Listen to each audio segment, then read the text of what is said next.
Sir இப்போ ஒரு வாக்கு குடுத்திருக்காரு சார். என்ன வாக்கு உங்களுக்கு குடுத்தாரு? 10.5 இப்ப கிடைக்கும். அத விட அதிகமா கூட நீங்க கேளுங்க. நாங்க ஆனா அது அத நான் நடைமுறைப்படுத்துறேன்றாரு. அது மாரி திமுக ஏதா இல்ல திமுக அரசாங்கத்து மேல ஒரு குற்றச்சாட்டு சொல்றாங்கல்ல.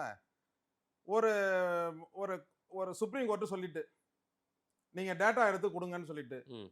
டேட்டாவ எடுக்கவே இல்ல இவங்க அப்படின்னு வச்சுக்கங்க. அவங்க வாதம்படியே. ம். அடுத்த உங்களுடைய வழிகாட்டுதல் வந்து வன்னியர்களுக்கு என்னவா இருந்திருக்கணும்? என்னவா இருந்திருக்கணும்? ஒரு கோர்ட் ஒண்ணு சொல்லுது. அத இம்ப்ளிமெண்ட் பண்ணல. யார் பண்ணும்? கவர்மெண்டே பண்ணலன்னு வச்சுக்கங்க. ஆமா சார். திமுக கவர்மெண்ட் இருங்கங்க சார். பண்ணல. அழுத்தமா சொல்லுங்க சார். பண்ணல. நீங்க அதுக்கு ஆதரிக்கிற இல்ல, இல்ல. திமுக கவர்மெண்ட் அதாங்க சார். பண்ணல. அவங்க சொல்ற வாதத்துப்படியே பண்ணலன்னு வச்சுக்கிட்டா, அத ஏன் பண்ணலன்னு எங்க போய் கேட்கணுங்க? ம். மக்கள அப்படியே திரட்டி அப்படியே போராட்டம் பண்ணணுமா? சரி. கேஸ வளர்க்க ஏன் அதே கோர்ட்டுக்கு நீங்க ஏன் போல? ம். அதே கோர்ட்டுக்கு நீங்க சொன்னீங்கல்ல ஒரு உத்தரவு சார். நீங்க டேட்டாவ எடுத்து பண்ணுங்கன்னு. ம். அவங்க பண்ணல சார். நீங்க கண்டெம்ட் ஆஃப் கோர்ட் போக சரி வேண்டியது. வன்னியர்களுக்கு ஏன் போல நீங்க நான் என்ன கேக்குறேன்னா, இல்ல அந்த அதுதான். வாய்ப்பு இருந்துச்சுல்ல. ம். அந்த வாய்ப்பை ஏன் பாமக பயன்படுத்தலன்னு சொல்லுங்க நீங்க இப்ப. அவங்கள்ட்ட ஒரு பேட்டி எடுத்து கேளுங்க. நான் கண்டிப்பா கேட்கிறேன். ஏன்னா, ஆ. அங்க கேட்டா இது வந்துரும். எது வந்துரும்?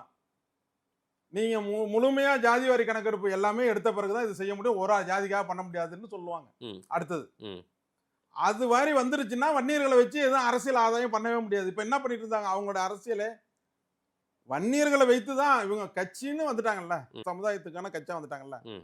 ஏன் இன்னையும் வன்னியரை கையில புடிச்சுக்கிட்டே இருக்காங்க? ஏன் புடிச்சிட்டு அவங்க இருக்காங்க? பாதுகாவலர் சார். பாதுகாவலர் இல்ல. ஏன் புடிச்சிட்டு இருக்காங்கன்னா, ஓட்டு வங்கி.